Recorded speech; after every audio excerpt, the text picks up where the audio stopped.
Hi everybody. Today we're going to talk about learning from our mistakes. So as we go through these slides, take some notes to help you out in order to complete your assignment for tonight. All right? So we don't have mistakes. We just have happy accidents. Moving on. Today we're going to learn how to make a mistake. So we're going to learn how to free ourselves from our false beliefs, which we talked about last week, determining between fact and fiction. In this sense, we're going to talk about our false beliefs regarding mistakes and mistake making. We're going to be able to claim our mistakes, learn from them, and move forward. And we're going to make sure we effectively respond to others when they make a mistake. All right, so we're going to talk about how to respond first. So one question I want you to think about is, what do we care about when making a mistake? Okay, the answer is what other people think. So when you make a mistake, the first thing you probably think about is, what are my parents going to think? What are my friends going to think? What's my teacher going to think? All right, so all we are caring about is how others are responding to our mistakes. So we are hugely affected by other people's responses to our mistakes. Their responses are the most powerful experience we will have and will shape how we feel about our future mistakes. So think about this. If you have a younger sibling at home, or when your siblings were growing up, or a younger cousin or a neighbor, think about when they're learning to walk and the kid falls over. How do the adults react?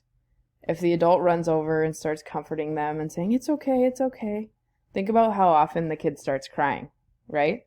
Now think about when the kid falls over and the parents start clapping, or they say, yay, and the kid stands up and thinks, okay, yeah, it's not that bad. So depending on how the people in the room react to this kid falling over, tells the kid how they're supposed to feel about their mistakes. Okay, that's just one simple example for a bunch of scenarios that you guys can think of in your own lives of how once you do something, if somebody says it's okay or tells you it's okay, you probably feel okay about it. But now if somebody else criticizes you or does something to that nature, you're probably going to be harder on yourself about it. So some examples of those negative responses that people can give or you can give them are get mad, you yell at somebody, you judge them, give them a dirty look, you freak out, use sarcasm. This is one that I struggle with because I use sarcasm a lot, but it is actually a negative response. You criticize, you don't trust people anymore, you ignore them, talk behind their backs, disappointed in them, and they turn against you. Okay, these are all negative responses that can happen when people make mistakes. So we're going to focus on more of the positive responses and how to push through these mistakes.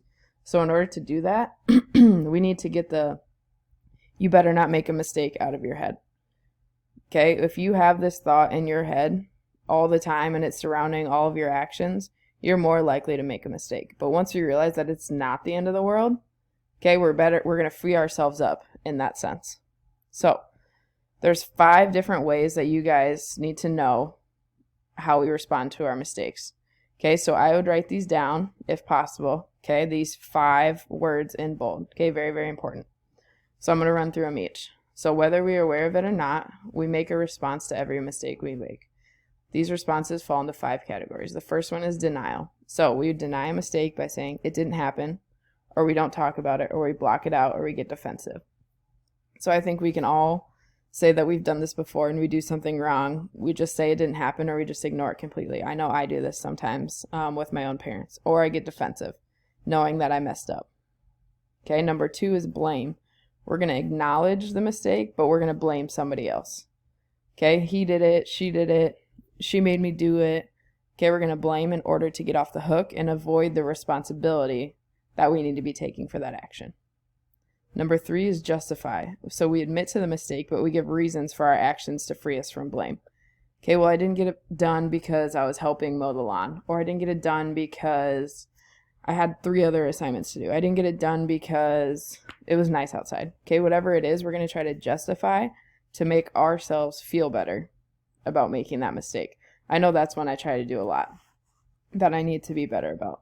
Okay, number 4 is we dwell on it. So we focus on nothing else but the mistake that we made. So I'm so stupid, I never do anything right, and you're not going to forgive yourself for that mistake. So you let it eat at you for a long time. Okay, and the last one is we're going to own it and we're going to learn from it. So by looking at the mistake in the eye, we can learn the life lesson that it's trying to teach us. So I just made a mistake, so what can I learn from this?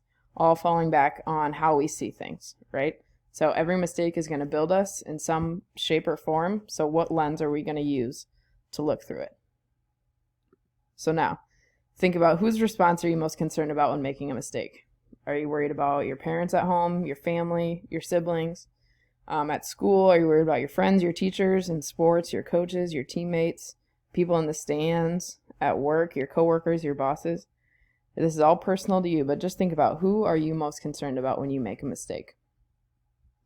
So here are some examples to mistakes relevant to teens your age. So you talk back to an adult, you trip up the stairs at school, which I have done multiple times. You broke something in the kitchen, you missed a pass in a game, you missed a shot, you forgot to do your homework, you talked behind your friend's back and got caught, or you forgot the routine during a competition. So you can probably say yes to a couple of these that have happened to you. All right, so think about your frame when you made those mistakes. So how did you see it? Okay, if you missed that pass or you missed that shot, was it the end of the world? Or were you able to let go of it and move on?